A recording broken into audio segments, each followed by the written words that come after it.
स्पीति विमा सांगमाला जुली ट्रशी दिले।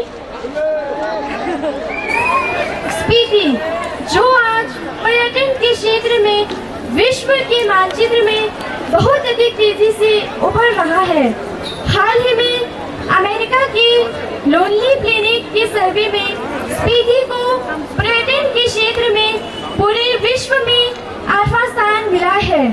इसका मुख्य कारण इसकी प्राकृतिक सौंदर्य तथा स्वच्छ वातावरण है, लेकिन पर्यटन के विकास के साथ साथ इसकी प्राकृतिक सौंदर्य तथा स्वच्छ वातावरण का स्वरूप भी बिगड़ता जा रहा है। आज की स्पीति और 10-15 साल पहले की स्पीति में बदलाव के कारण को हम यानी पिंस ऑन इस मंच के माध्यम से आप सभी लोगों के समक्ष प्रस्तुत करने जा रहे हैं। यह देखिए 15 साल पहले के दो गांव सैरबल और युरबल तथा इन गांवों में आरामदायक और आनंददायक जीवन यापन करने वाले यहाँ के निवासी। सोनम बेटा, कल से बिजाई का काम शुरू करना है। कलरंग के घर जा और उनके पिताजी से कहना कल हमारा बिजाई खत्म कर देते हैं और परसों हम सब परिवार उनके वहाँ आ जाएंगे। ठीक है पिताजी।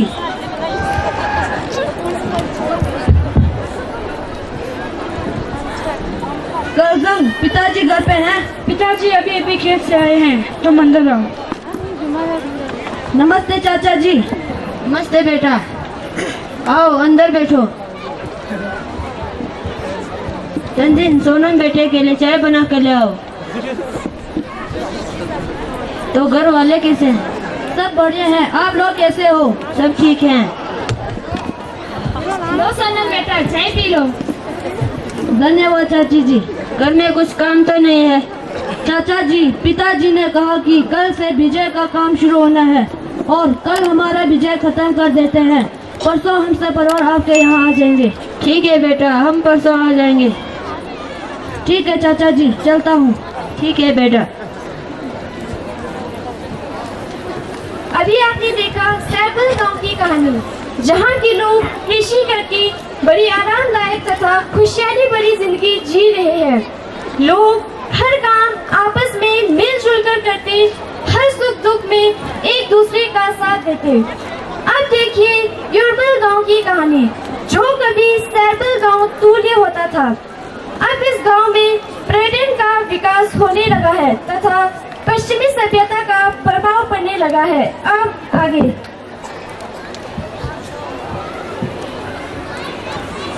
हेलो सेवम, कैसे हो? मैं बढ़िया हूँ दोस्त, तुम सुनाओ, तेरा हाल चाल कैसा है? मैं क्या सुनाऊं यार, पूरा दिन खेत में पिताजी के साथ कट जाता है। ये तुम्हारे हाथ में क्या है? ये सिगरेट है, ये मुझे किसी टूरिस्ट से मिला है। तुम चाहे तो इसे टेस्ट कर सकते हो। नहीं नहीं, इसे पीकर मैं बीमार हो जाऊंगा। यार कुछ नहीं होगा, एक बार ट्राई करके देख लो। तुम कहते हो तो ट्राई कर लेता हूँ।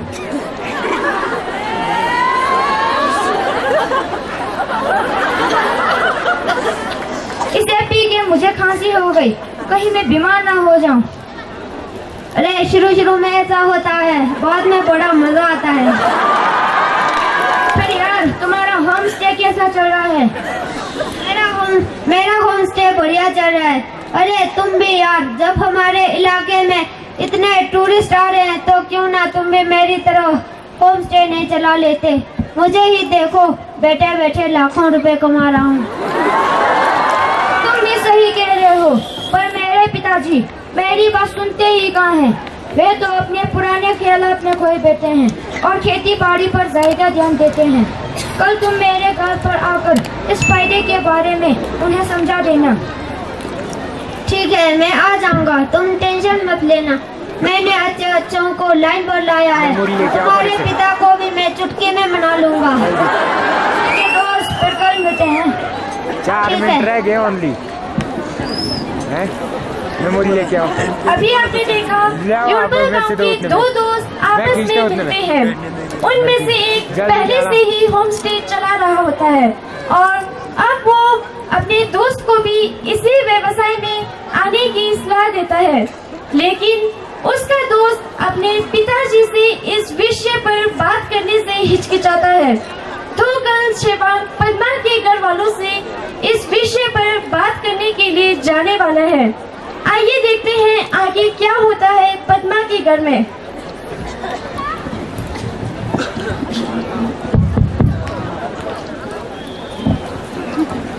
नमस्ते चाची जी। नमस्ते बेटा। पद्मा घर पर है? वो अभी खेत के लिए तैयार हो रहा है, तुम अंदर आओ, थोड़ी देर इंतजार कर लो। ठीक है चाची, तो मैं इंतजार कर लेता हूँ। ओहो शेवांग, तुम कब आए? मैं तो अभी अभी आया हूँ दोस्त। तुम्हारे पिताजी कहाँ हैं? दिख नहीं रहे। वे तो सुबह सवेरे ही खेत को निकल गए, अब उनसे खेत में ही बात हो पाएगी। ठीक है दोस्त, तो चलो खेत को ही चलते हैं। चलो।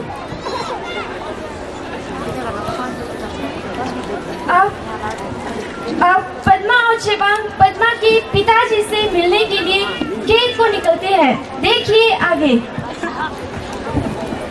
मेरे देश की धरती, ओ, मेरे देश की धरती, सोना उगले उगले हीरे मोती, मेरे देश की धरती। पिताजी। हाँ बेटे। शेवांग आपसे मिलने आया है, वो आपसे कुछ बात करना चाहता है। चलो बैठकर बात करते हैं। नमस्ते चाचा जी। नमस्ते बेटे, कैसे आना हुआ? आप कब तक इस तरह खेतों में काम करते रहेंगे? अगर आप इसी तरह खेतों में काम करते रहे तो आपको बुढ़ापे में कई तकलीफों से जूझना पड़ सकता है। आप पद्मा के लिए यहाँ पर होटल क्यों नहीं बना लेते? इससे वो अच्छा खासा कमा लेगा और आपको भी आराम मिलेगा। यह तुम कैसी बातें कर रहे हो? खेत हमारे पूर्वजों की देन है। इन्हीं खेतों में हमसे पहले न जाने कितनी पीढ़ी अपना भरण पोषण करते आए हैं और हमारे बाद न जाने कितनी पीढ़ियां अपना भरण पोषण करते रहेंगी। हाँ आप सही कह रहे हैं, लेकिन एक बार सोच के देखिए, हमारे यहाँ पर्यटन इतना बढ़ गया है कि उनको ठहरने के लिए कमरा कम पड़ रहा है और जो मिल रहा है वो उसकी मुंह मांगे कीमत दे रहे हैं। ठीक है, आज हम इस विषय पर घर पर चर्चा जरूर करेंगे। ठीक है चाचा जी, अब मैं चलता हूँ। ठीक है बेटा।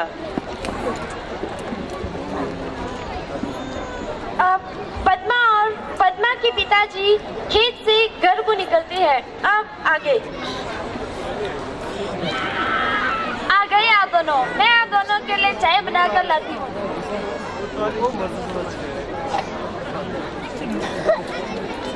लीजिए चाय।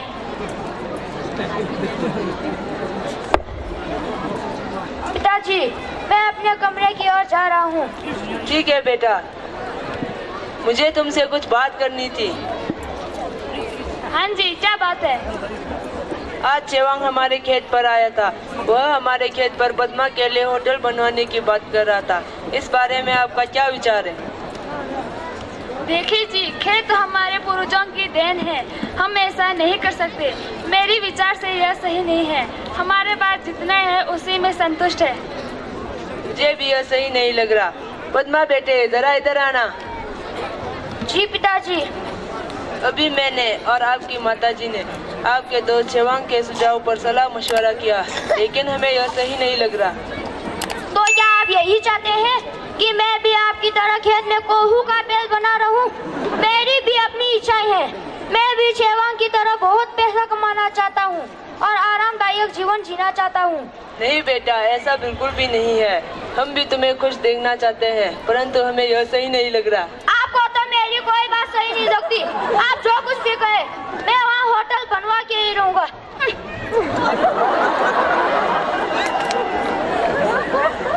अभी आपने देखा, पद्मा ने होटल बनवाने के लिए अपने पिताजी को मनाने की हर तरह से कोशिश की, लेकिन उसके पिताजी सहमत नहीं हुए और इस बात से पद्मा नाराज हो जाता है और जिद पकड़ लेता है कि खेत की जगह पर वो होटल बनवा के ही रहेगा। रात को पद्मा और शेवांग आपस में सलाह मशवरा करते और अंत में योजना बनाकर अगली सुबह हरे भरे खेत पर भवन निर्माण के काम शुरू कर देते। यह देखकर पद्मा के पिताजी हताश हो जाते हैं और घर वापस आ जाते हैं। कुछ महीनों में पद्मा का होटल भी तैयार हो जाता है। अब आगे।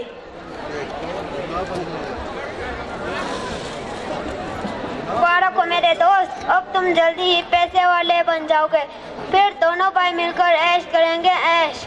बियर बियर, दारू, सिगरेट और रोज की पार्टी। यार मनी टॉक्स मनी। सही कहा यार, एक बार टूरिस्ट आना शुरू तो हो जाए, फिर जो मन में आए वो करेंगे। चल यार, इस खुशी में दोनों मिलकर एक कश मारते हैं यार।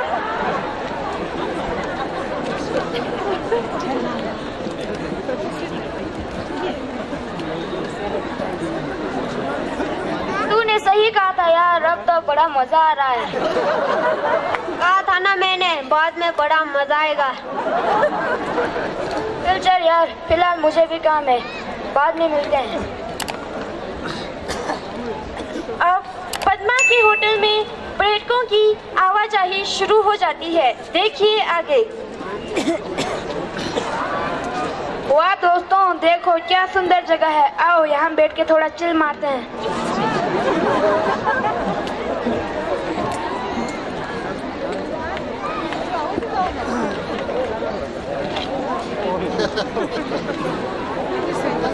चल यार, सिगरेट जला।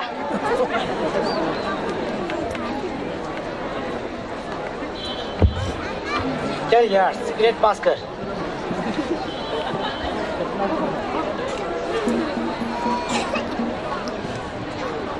इन ठंडी वादियों में ये ठंडा पीने में मजा ही कुछ और है यार।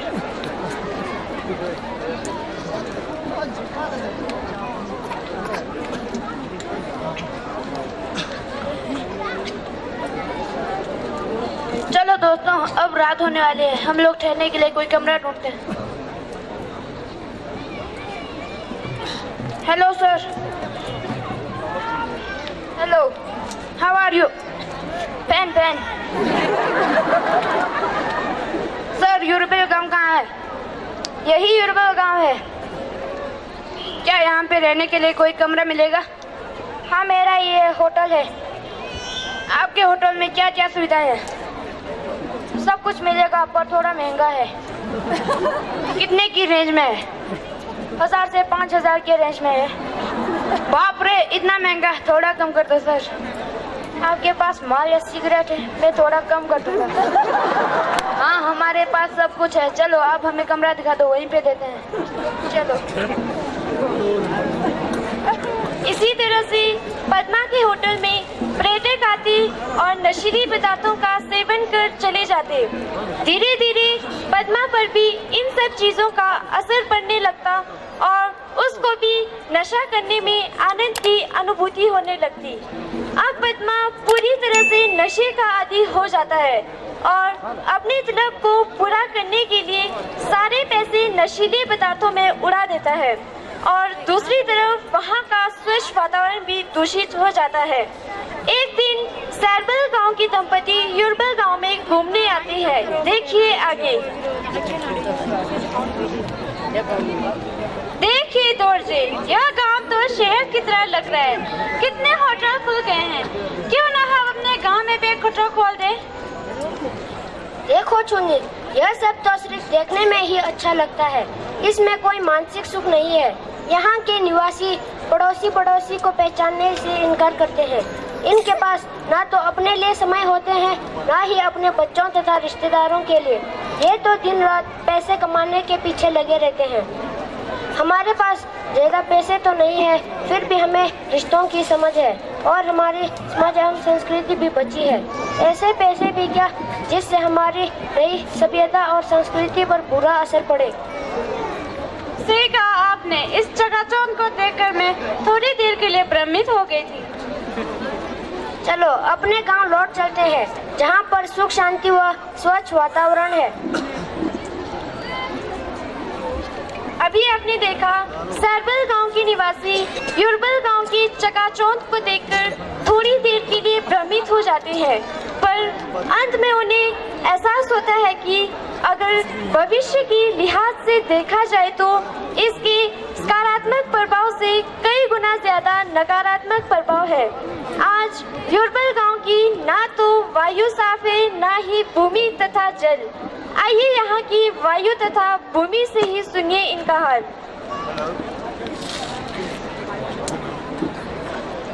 मैं वायु हूँ। पर्यटन के बढ़ने के कारण वाहनों की आवाजाही बढ़ रही है। पहले इस घाटी में 2-4 वाहन ही दिखते थे, परंतु आज इसकी संख्या 500 से 1000 हो गई है, जिसके कारण मैं पूरी तरह से दूषित हो रही हूँ। हे स्वार्थी मानव, सिर्फ तुम ही नहीं अपितु मूक प्राणियों और सभी सजीव वस्तुओं के लिए भी मैं जरूरी हूँ। मुझे दूषित मत कीजिए, मुझे दूषित होने से बचाइए। अभी आपने सुना यहाँ की वायु से इनका हाल, अब आप सुनिए यहाँ की भूमि से इनका हाल।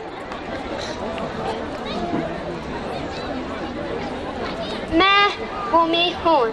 एक समय था यहाँ के गांववासी बहुत ही मेहनती हुआ करते थे।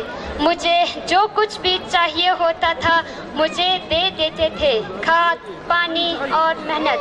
परंतु अब इन गांववासियों को क्या हो गया है? मुझे खाद, पानी और मेहनत के बजाय प्लास्टिक की बोतलें ही दे रहे हैं। यह प्लास्टिक वह चीज़ है जो गलने का नाम ही नहीं ले रही। हे स्वार्थी मानव, मैंने प्राकृतिक संसाधनों के रूप में तुम्हें क्या कुछ नहीं दिया, और कुछ चाहिए तो मुझसे प्राप्त कर सकते थे, परंतु तुमने रासायनिक चीज़ों का प्रयोग कर मेरे अस्तित्व को संकट में डाल दिया। इससे पहले कि देर हो जाए, तुम रासायनिक चीज़ों का प्रयोग सीमित कर दो और मेरे अस्तित्व को बचाओ।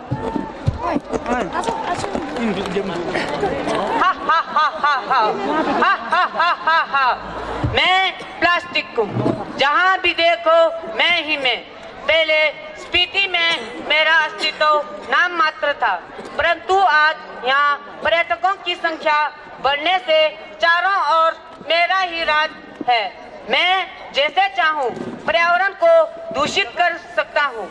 शुक्र है इन पर्यटकों का, जिन्होंने मुझे इस्तेमाल कर और हर कहीं फेंक कर मेरे अस्तित्व को बचाया। इसी तरह स्पीति में पर्यटक आते रहे तो मेरा इस्तेमाल भी बढ़ जाएगा। तब एक समय ऐसा आएगा जब स्पीति में मेरा साम्राज्य स्थापित हो जाएगा, प्लास्टिक का साम्राज्य। हा हा हा हा हा। इस नाटक के माध्यम से हमने आप सभी लोगों को पर्यटन की वास्तविकता से रूबरू कराने की कोशिश की है।